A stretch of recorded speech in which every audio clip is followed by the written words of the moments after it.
राज्याचे उपमुख्यमंत्री देवेंद्र फडणवीस यांनी आज पहाटे 5 वाजता उल्हासनगरातील अमृतवेला सत्संगला उपस्थिती लावली।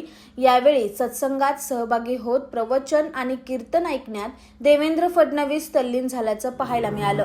अमृतवेला ट्रस्टच्या माध्यमातून गोलमैदान परिसरात दररोज मध्यरात्री 2 ते पहाटे 6 या वेळेत आध्यात्मिक गुरु रिंकू भाईसाब यांचा सत्संग आयोजित केला जातो।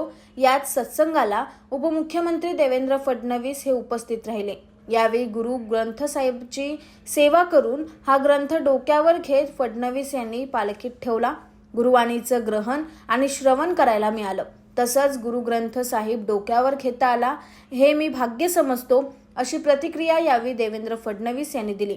यावेळी त्यांच्या सोबत उल्हासनगर विधानसभेचे भाजपचे उमेदवार कुमार आयलानी आणि कल्याणपूर्व येथील भाजप उमेदवार सुलभा गणपत गायकवाड या देखील उपस्थित होत्या। ठिकाणी अतिशय सुंदर अशा प्रकारचं कीर्तन होतं आणि विशेषतः गुरुग्रंथ साहिब याच्यामधली जी गुरुवाणी आहे त्या गुरुवाणीमध्ये जे उपदेश दिलेले आहेत, जे माणसाला उत्तम दिशा दाखवतात, मनाला पवित्र करतात, त्याचं श्रवण आणि ग्रहण या ठिकाणी करता आलं।